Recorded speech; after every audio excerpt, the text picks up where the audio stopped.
Hello, everybody. Welcome to Bill Neyman's Bogus Hangout. I'm going to have our guests introduce themselves and start with Zara because she likes when I start with her. Zara. I don't know how this tradition started. Hi, I'm Zara Altair, and I write semantic content for the web. Steve. Steve Grinzer with Steam Driven Media, and I focus on pay-per-click traffic and conversions. Terry. Terry Van Horn. I just kill time. And I'm Bill Slawski of SEO by the Sea, and I'm the Director of SEO Research for Go Fish Digital. So, Terry, what have you been killing time about lately? What's new? I finished about half the Bond movies.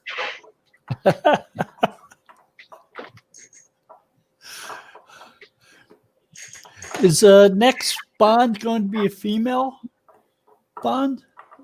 I think so. Things are going could be. Might have to, or it won't be politically correct. I just heard that. I mean, they changed Doctor Who over to a female Doctor Who. Yep. I wish they'd given her some decent writers, though. I don't have a problem with the female Doctor Who. I have a female with the crappy stories they decided to tell. And they can write good females because they wrote another female, supposedly Doctor Who character into the series, and it's like, instead of the one you gave us, I want that one over there. She's cool. Now, the last couple of Doctor Who's the males were tremendous actors. They were outstanding actors.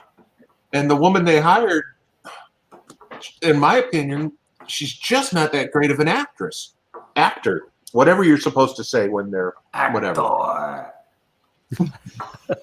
I think the politically correct thing now is actor. I mean, I just wanted good stories. I don't care who it is. I really don't. Yeah, I mean, Doctor Who doesn't spend a bundle of money on special effects, so they might as well spend them on scripts. You would think. Actors. They just. I'm lucky. I've never seen one of those. Not one. Not one Doctor Who? Well, that's sad.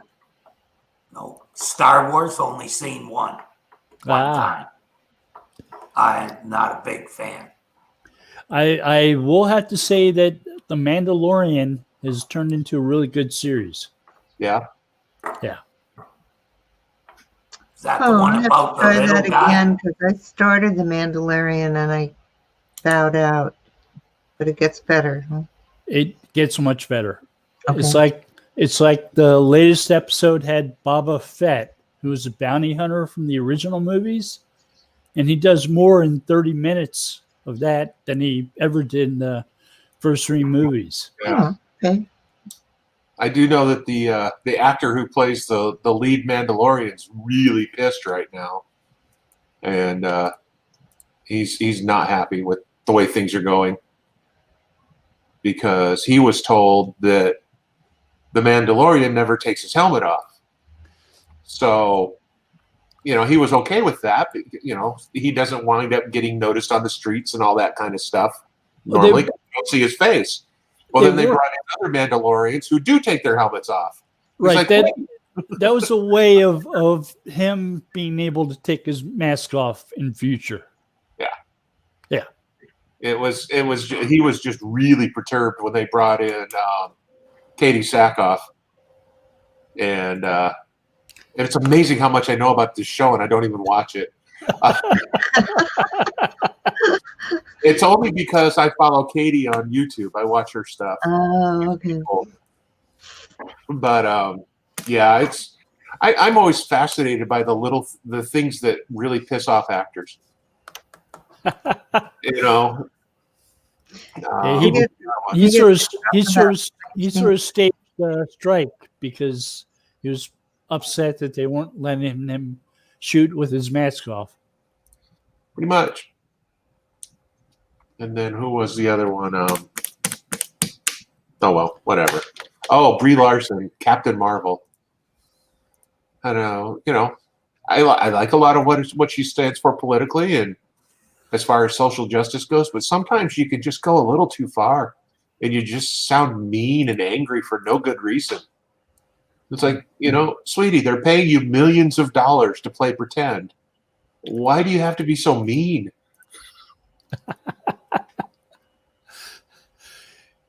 Okay, so Google recently said that they don't read unsupported structured data. Oh, I think they read it. They don't use it. They don't use it. Use it. That was my understanding. They don't use it. So it's a little bit confusing to some people, I think. What they're talking about unsupported structured data is there's lots of stuff published on the Schema website that isn't necessarily supported by Google. A lot of it isn't supported. If Google supports certain schema, it'll write it up in the Google developer pages.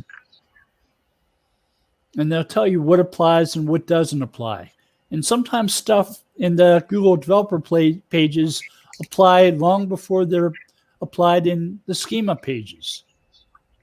Like the speakable markup was released a year early in the developer pages, limited to news stories only at first.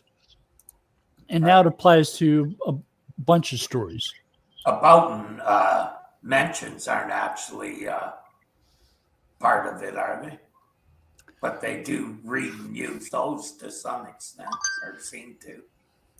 I'm not sure if they're written up in the developer pages or not. I didn't see them. I've been actually working on that, so no, I didn't see them.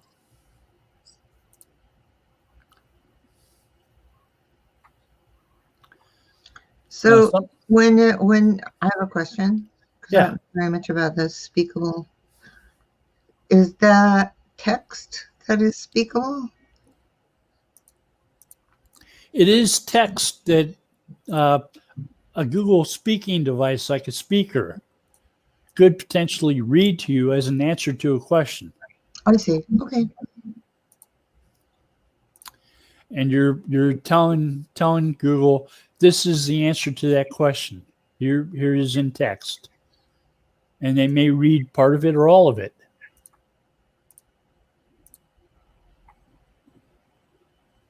If they use the speakable schema.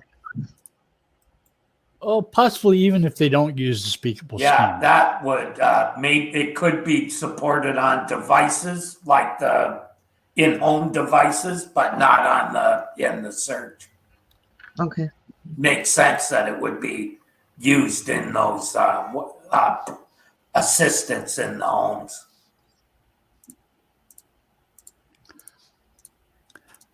I mean, it's possible it may be more likely used and supported on one of those devices if there was schema markup. But Google could potentially just read part of a page as an answer to you without it being written up as speakable markup. Just as easily. Okay, so it's kind of a meta description. Google can use if it wants to, but not. Schema is sort of like an example to Google from site owners and subject matter experts of how something is supposed to work. And Google sometimes takes clues from that and applies it to a wider range of sites. Yeah, and as more of those personal assistant devices come out, schema will probably become even more useful for them to pull stuff. I mean, how many queries does Google get a day? Probably around 1 billion. At least 5 or 6. Yeah, at least A minute. A second. Probably a second. Yeah. Yeah, gosh. So we got news about this latest core update, and who knew there's going to be a core update? Terry said there wouldn't be. I was pretty sure there wouldn't be because of what they said in the past, but it is past Black Friday. So if a store was affected much by this update, they were screwed anyhow, probably. So John Mueller said passage ranking wouldn't be folded into the score update. Yeah, there's people thinking that might be part of it too. Yeah, I had been hearing December or January. Yeah, The it'll passage be ranking. after the new year for sure. Because that will affect more than 7% of the queries, I think. Why do you think that, Terry? Wow. Because I think the end game is that Google gets all the traffic and we get none of it. That's why. Okay. Yeah, seems reasonable. But that's a game they're playing. I mean, more and more I see it, the deeper, when you start looking, especially at mobile SERPs,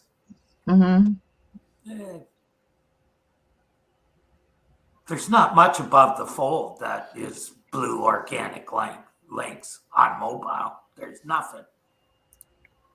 Yeah.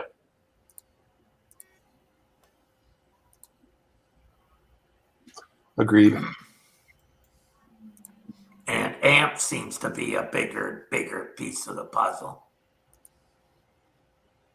As far as what gets in the cert, more and more, which is why I think people got so pulled out of shape when they started making AMP stories, web stories out of other people's content and repackaging it as their own. That was taking it a little bit too far. We call that scraping. Yeah, basically, they were scraping in that case. Yeah. So AMP pages have a special icon they show next to them to show their AMP pages, right? Yeah. Now, Martin Splitt said that pages that pass Google's Web Core Vitals will have little icons next to them too. Yes. Be like a plus sign. A plus sign. Yeah. And this is what's happening in the spring. My understanding is May. Yeah, is that kind of- happens in May, I believe.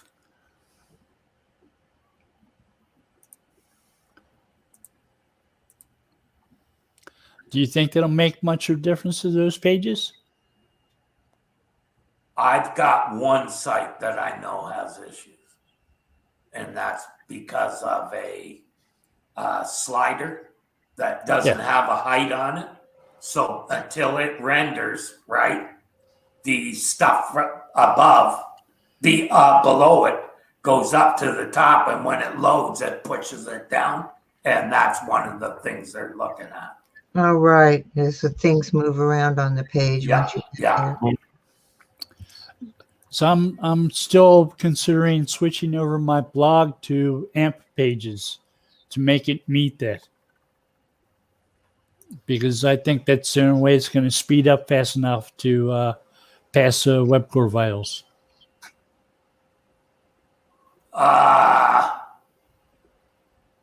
Yeah. I don't think so. You're still using Generate Press? Yeah. You shouldn't be having issues as far as speed. Yeah. So there's things moving around on the page. There's two more. There's three key elements. Yeah, most of it is about speed, though. Speed, things moving around on the page. And Before you do that, Bill, let me know and I'll have a look at it and tell you if maybe there's something that you could do that would, because it's not like you got huge images, right? Right. And those images you have are GIFs that are black, one color. So those load like in really fast, no matter how big the picture is. Yeah. What kind of servers are you on? Is it like? I'm on fairly fast servers. Oh, okay. And I'm on a fairly high number PHP. Yeah, that usually doesn't affect it. Have you tried GT for checking the speed? GT metrics? Yeah. Yeah. What is it saying? Load speed.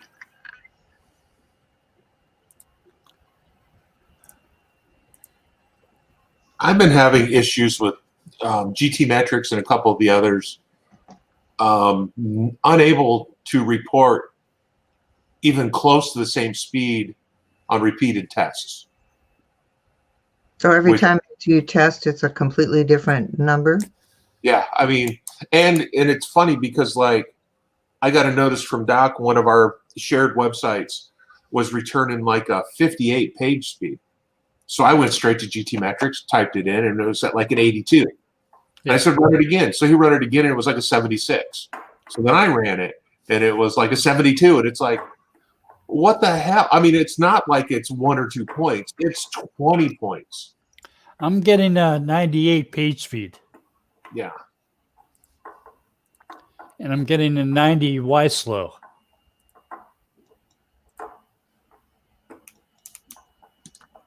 Yeah, mine's all A+. What is A plus? That's the score it gives. Yeah.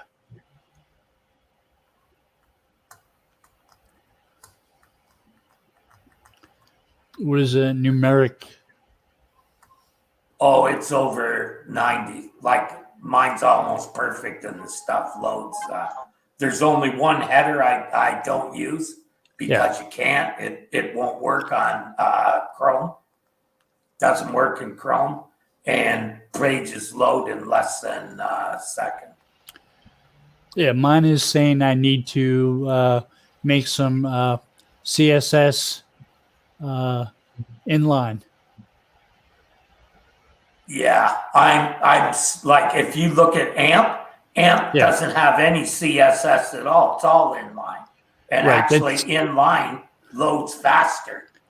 That's why I'm thinking I may have to switch over to AMP. Because that's what's supposedly slowing me down enough so I don't meet the core web vitals. Yeah, I'm really surprised myself.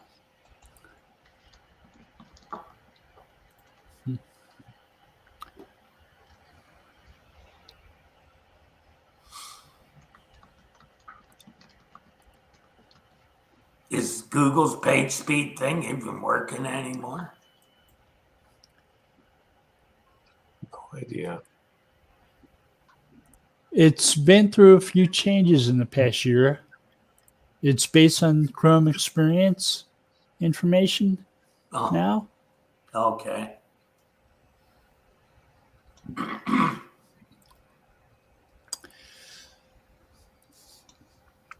It varies every time I run it. Between 100 and 98. Yeah. I keep I quit using it because the suggestions were just stupid. Like, here, reduce this image to the point that it's all blurry. Yeah, okay. Yeah, right. That's why you spend hours making them, so you can. I like the ones. It's like, well, you've got a D rating on your images, and you need to recompress these, and it will save you like 8 bytes. Yeah. Really? How about if I just take one letter out of the name? Will that save me any space? I mean, I optimize the pictures. It's so Your- easy now. Your CSS and JavaScript isn't minified sufficiently, and if you minify it, you'll save 3 bytes. Yeah, it's Yeah, and then you'll spend an hour trying to read anything in the CSS and JSS because it's just one big bowl of spaghetti that you're trying to find the ends.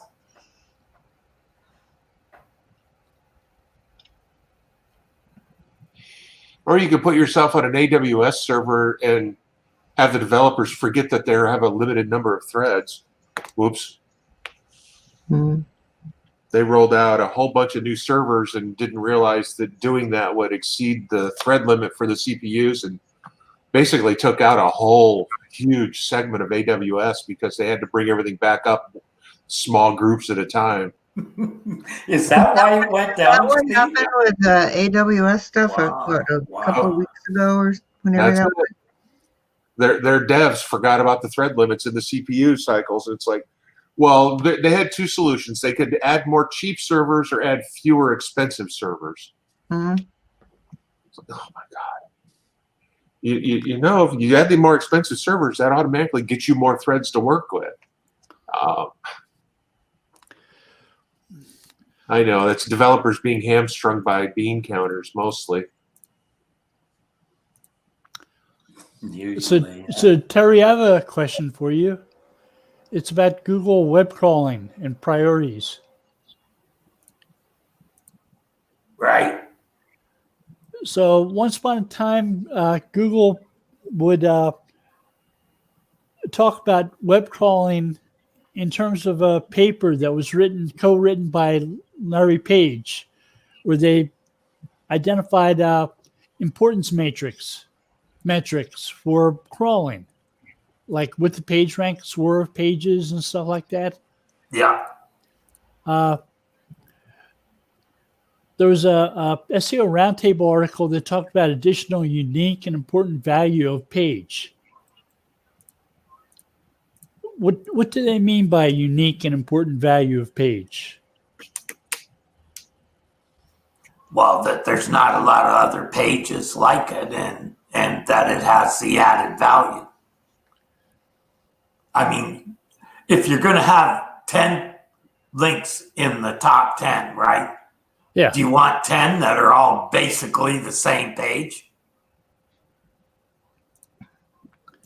So you don't want lots of duplicate content on your site? Well, that usually helps in my experience.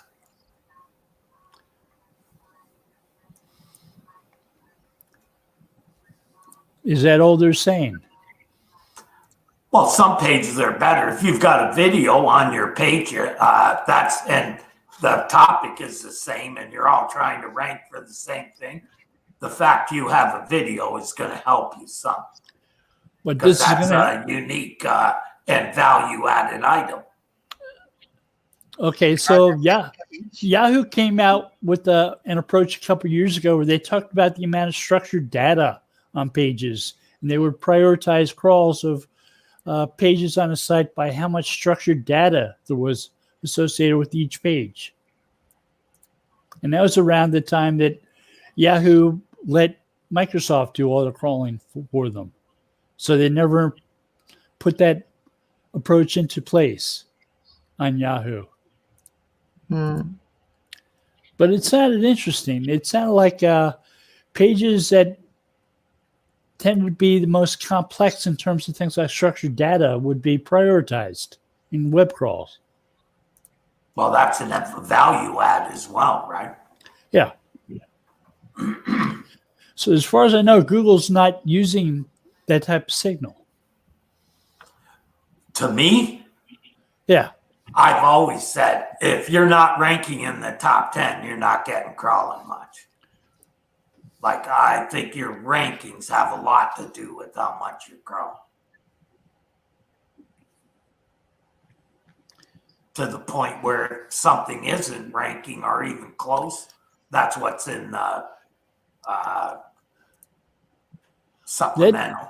That sort of sounds like you think Google might be doing a focused crawl type thing. Yeah. Or prioritizing based on how something ranks. You remember metal web sites used to do focus crawls where they'd use a directory like DMOZ or Yahoo to start crawls to look for seed sites to crawl the web. I don't think Google does that very much.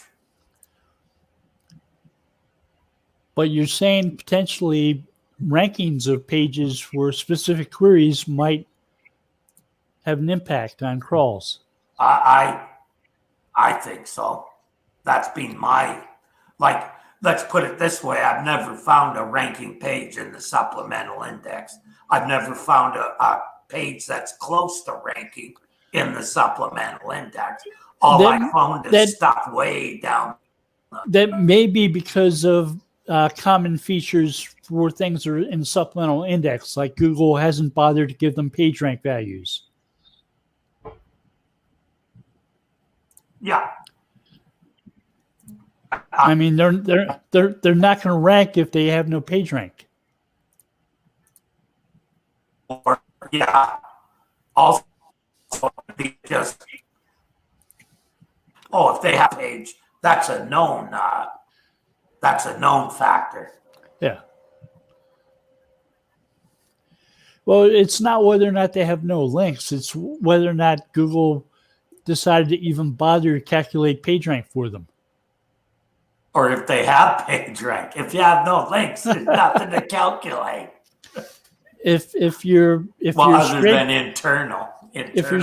If you're scraping somebody else's site, they have their page has a bunch of links. You have a handful or very few. Google may say, we're not going to bother to index that page. It's going into supplemental. Yeah. Regardless of what page rank it may or may not have. But my thinking too is that pages that rank have characteristics that make them rank, and those characteristics probably influence the crawling as well. For instance, having a video on it or structured data or some value add. So, for instance, how watchable the page might be?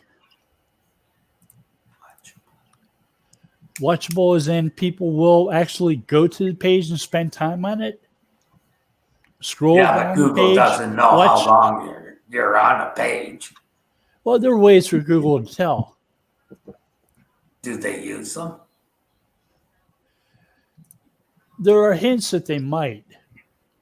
For instance, those hints. I'm always been pretty skeptical of. They have the ability to use Chrome browser to know when somebody clicks on a search result and then returns to the searches or goes to another page. Well, the Chrome browser, you're logged into Google all the time. They watch everything. So, I guess you're right there, but I never use Chrome. So that's the reason I don't use it. Well, a lot of people do use Chrome. Oh, yeah. Well, I mean, the whole page speed thing now these days is built based on Chrome. Oh, really? Yeah. Oh, and so are the metrics for the page vitals, right? Right. Lighthouse or something. Yeah. So if Lighthouse was a good band, but I don't know if I use it. Right. So if they're using the Chrome metrics for page speed, and that's going to be a potential ranking signal. I mean, the web vitals. Yeah. They're potentially using Chrome for other things too. Yeah. I only use Chrome for Google properties. That's it. I figure they know anyhow, so I'm not giving them anything I don't want to. But I do have on Explorer or on Edge, I have my credentials turned on. Well, Edge is just Chrome and Microsoft clothing, right? I hope not. Yeah, I think so. At least it's calling a different mothership, and that's what I want to know. I don't want Google to have my Yeah, Microsoft cloned Chrome. Oh, did they? Cloned it, but it's not Chrome. It's Chrome's brother. I mean, the they same- did the same thing to with the- Netscape as well. So with the same genetics. Yeah. yeah, they usually make it so it's more amped up for enhanced for Windows experience.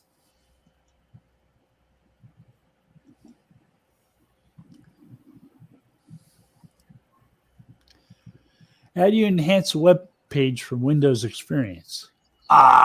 For instance, Yeah. they had their own in IE. They had their own JS engine, which was better than the one in all the others because it was enhanced for the Windows operating system.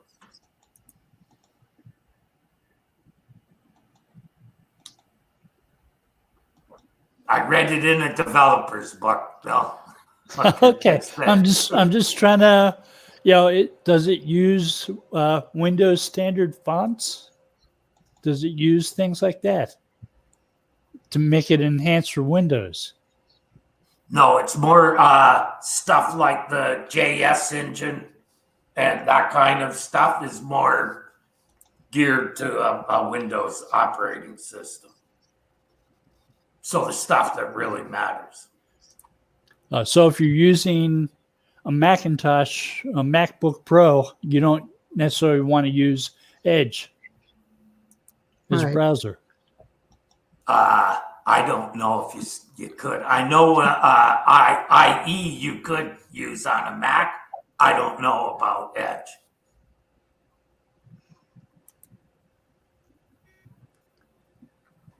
I would imagine Safari would be optimized for Apple. Yeah, Safari's on all the Apple machines I've seen and phones as well.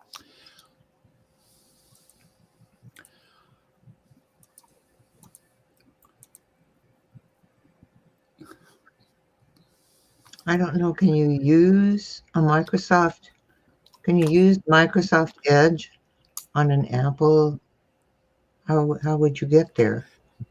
So Apple does build Windows versions of some apps, Oh, I see. Okay.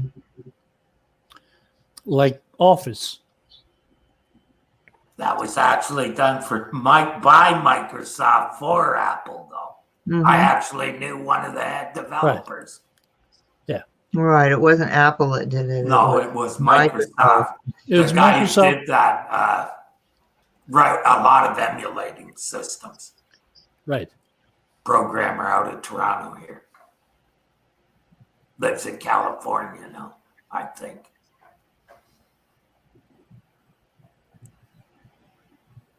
So Macintosh built some things for use on Windows devices, or not necessarily. No, I don't think so. But Macintosh built some things for use on. No, Microsoft. Yeah, Microsoft built some things for use on Use Apple devices. Yes, yes. A lot of the Office products were made so they could run on that as well. But not necessarily web browsers. There was a Mac browser at one time for IE in the early days. Is that back when you had the 128-bit encryption, Yeah, which used to count as munitions, so we couldn't send it to people in Canada because it was against the treaty? that's right. Yeah, even Canada. I think we can get it now, though. Yeah, it was always strange to see that. Not just Canada, UK, all the other countries. The only place you could use it was the US, right? Right. Of course, I wasn't going to any of those other places, and I wasn't sharing the browser with anybody. I mean, don't want to start an international dispute, get the Department of Justice involved, the Secretary of State. That's not true anymore, though, right? Because we've got 128-bit on ours now. Yeah, I think so. Because the actual one, I think there's 256 is as high as it goes now. Mm-hmm. So tell me something. Are you seeing zero results pages, search results pages with zero results at Google? Where it says no results? Yeah. I've never seen that. Never. The query you performed isn't showing many good results. I've gotten a few for over the past couple months. Oh yeah? What were you searching for? They tend to be long tail type things with the number of words that weren't related. Mm. So they basically couldn't figure out what you really wanted for the query to build something out for you. And the word vectors or BERT wasn't helping them too much. Okay. Oh, right, because those would be queries they've never seen before, which would bring BERT into play. Yeah. Right. I mean, Bert could have asked Elmo or Big Bird. Or Ernie. His buddy Ernie might know too. Ernie could have known, yeah.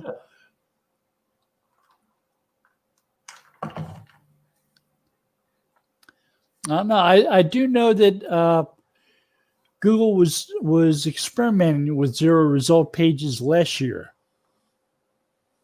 And that was written up as something that they were trying to do. But I didn't know the experiment was still going on this year. Except I have seen some like that. So they were trying to find results where there's nothing? They were returning results pages that said there aren't many good results for the query you're trying now. You can try again later. Oh. I don't know. So they didn't suggest adding different words or a new query? I don't know if trying again later meant 10 minutes or 2 years. Yeah, come back in a couple of years. We might have something by then. Yeah. It's sort of how I felt getting those results.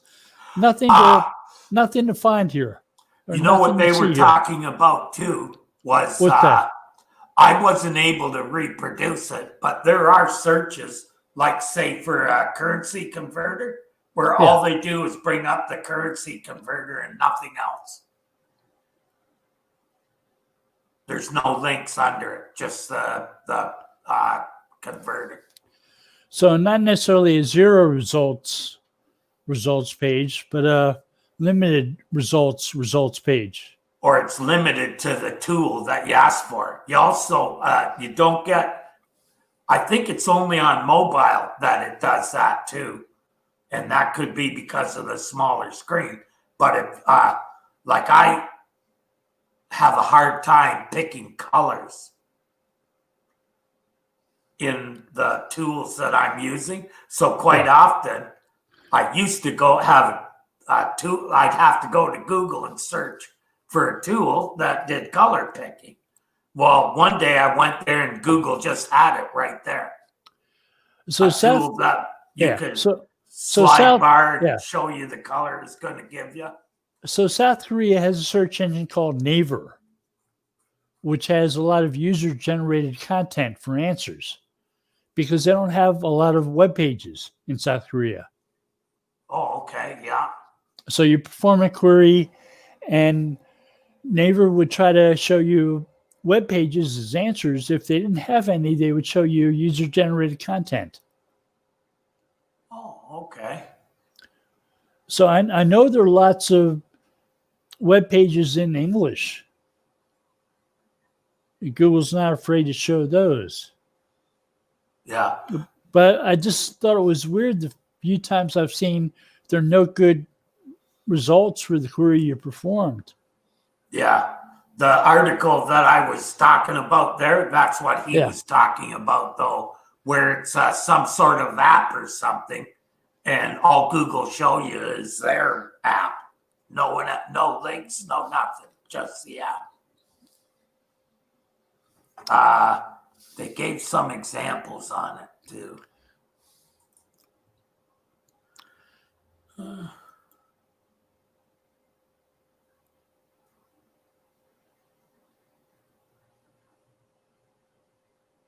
Right.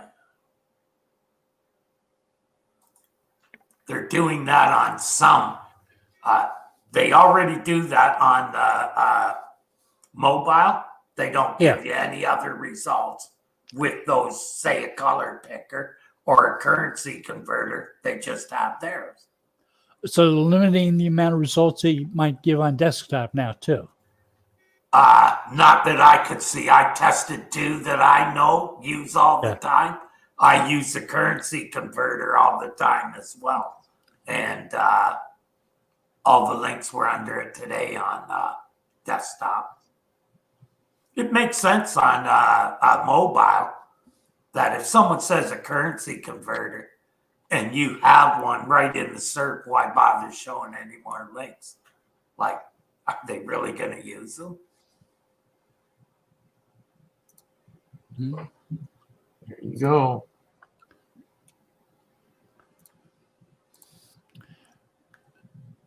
So the first site that I worked on, did SEO on, was a site I built. And we had a currency converter page that had a tremendous page rank because people who owned other e-commerce websites, instead of putting their own currency converter on their sites, they linked to ours. But also, those are not easy programs to write, so it's going to cost you $1,000 or so for a currency converter. So it was a free currency converter, and the coding looked a lot like BB code or bulletin board code. It didn't look like HTML. But it was, if you had some experience with BB code, you could manipulate it to a nice looking currency converter page interface. Right, that's where it was getting the values from. And we spent the time doing it, so a lot of people were linking to it and letting their customers go there. Yeah. So the page it was on that had a higher page rank than our homepage. Yeah, that's the kind of stuff. Whenever I take a new project on, that's one of the things I look at. Is there some tool or something I can build that will drive? Because that traffic, is pretty good until Google decides they're going to make it too. So you got to pick one that's not too highly used that Google would bother to do it. Because that's what it is. They see so many people using these little utilities, and how hard is it for them to build one on there, put it right in the SERP? And once again, that's best for their users, right? User doesn't want to go to a website to do that if they can just go to Google and get it. Yeah. Same with IP address. I used to go to another website that I knew gave me my IP address. Now you just go to Google and say, what's my IP? And it tells you. So people are informing us that Google's testing top stories without AMP and carousels. Yeah. I thought they did that last year. Danny Sullivan announced that on Twitter last year. I think it's now they're doing it on desktop as well.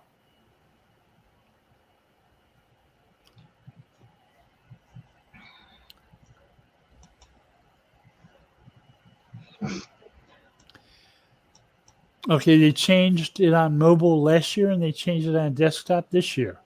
So now they're doing it on desktop as well. Yes. Well, what it is they're not using AMP in some of the web stories now on mobile. Yeah. I'll have to reread it now since you seem to have mixed me.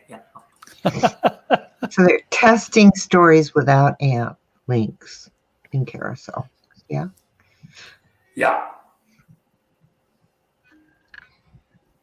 Yeah, so what they're doing is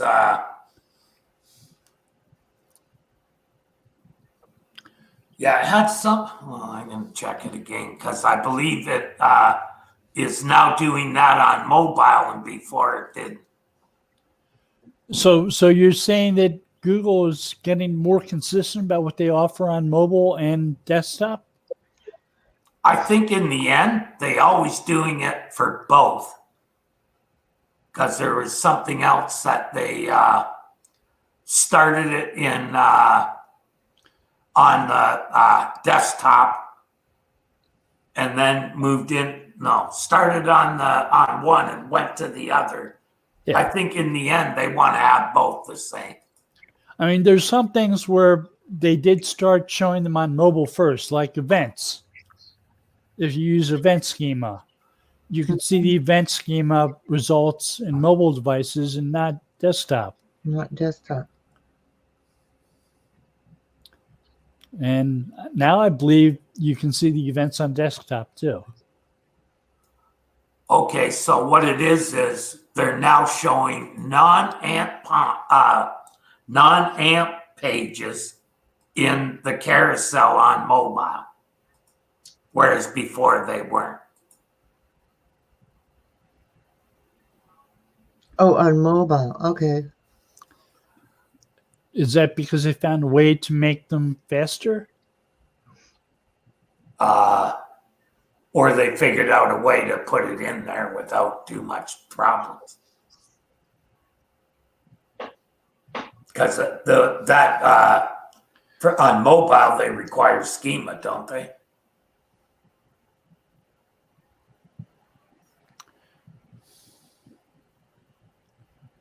For top stories? Yeah.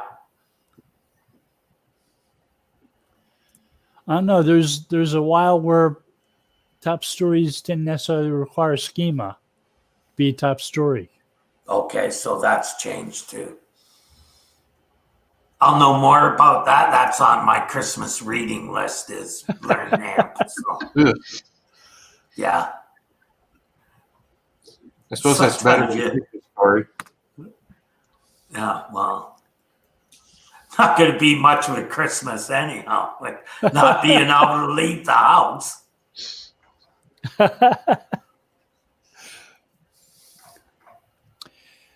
Yeah, we're stayed home in California.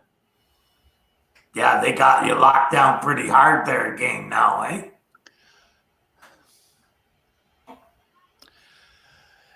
A number of things are still open. They just limited capacity in things like retail stores. Oh, I thought they, like bars and stuff, have hard close. And if you sold food, you had to do it outside. Bars never opened. Takeout. Oh, they never opened there? Bars never opened. Mm-mm. Wow.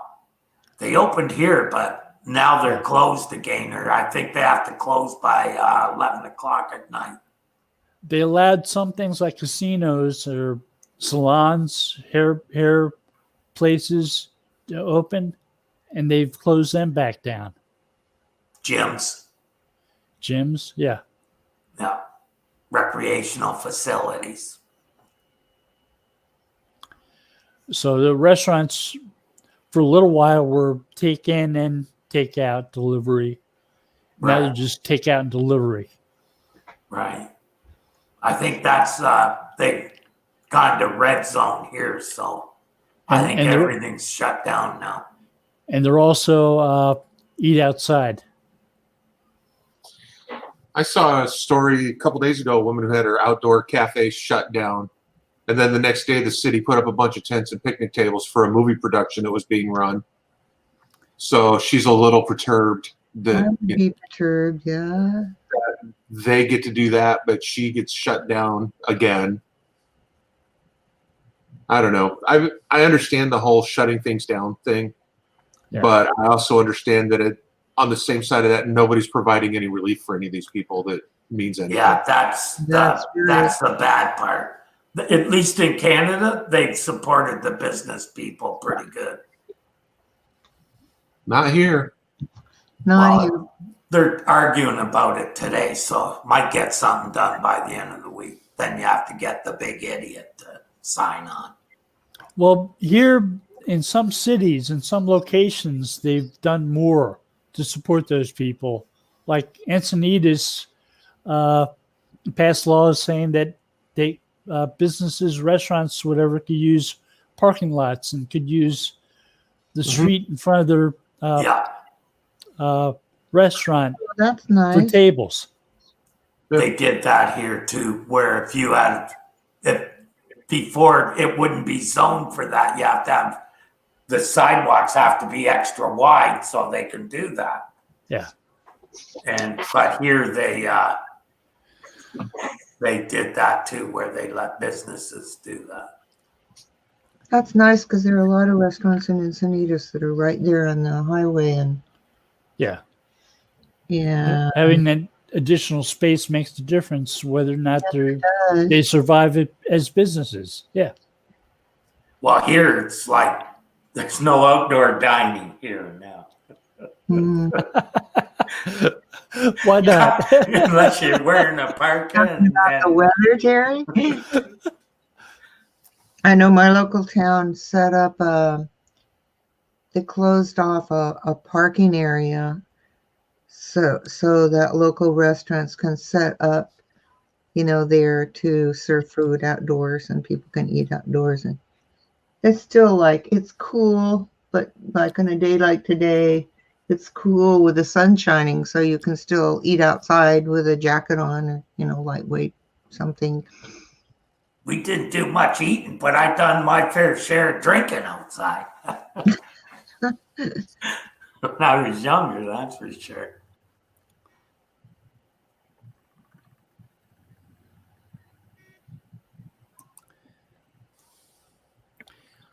Well, we'll see. We also have a curfew, but that goes to the end of December. What does the curfew do? It's like nobody's out? The curfew means that people aren't going to bars or aren't going to restaurants and drinking after 10 p.m. 10 p.m. Oh, okay. So it's Who eats at 10 at night? Not many people I know. Maybe the drunks getting home. Spain, they don't even think about dinner until Steve, 10 o'clock, and that's midnight. It's rare that I have dinner before 8 o'clock. Really rare, and it's usually closer to 9, sometimes even 10.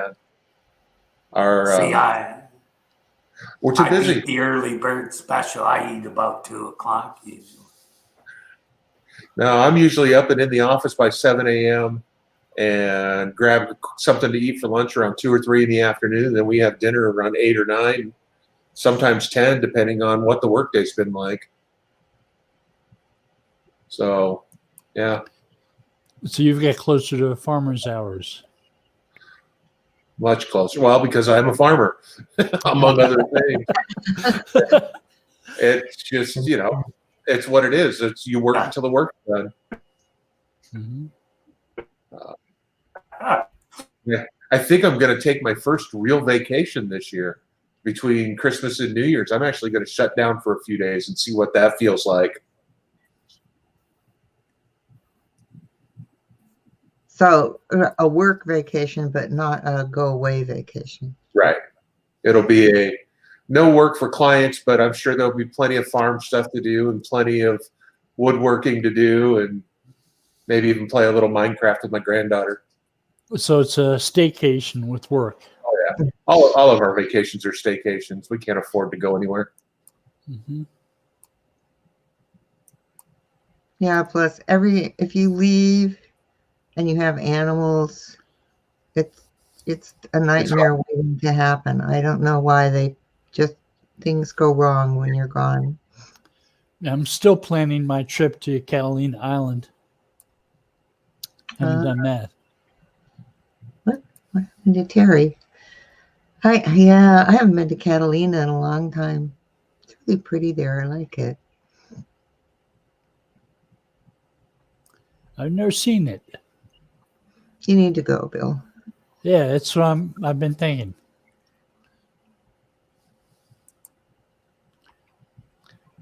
But let's see, we're at the top of the hour. So I think we're going to call it for the day. Well, that was quick.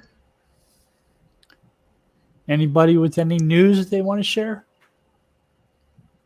Anything Not going yet. on? Maybe after the first of the year. Always got some cool projects in the works. Okay. Well, thank you all for joining us. And have a good week. We'll see you. Bye now. Bye, everyone.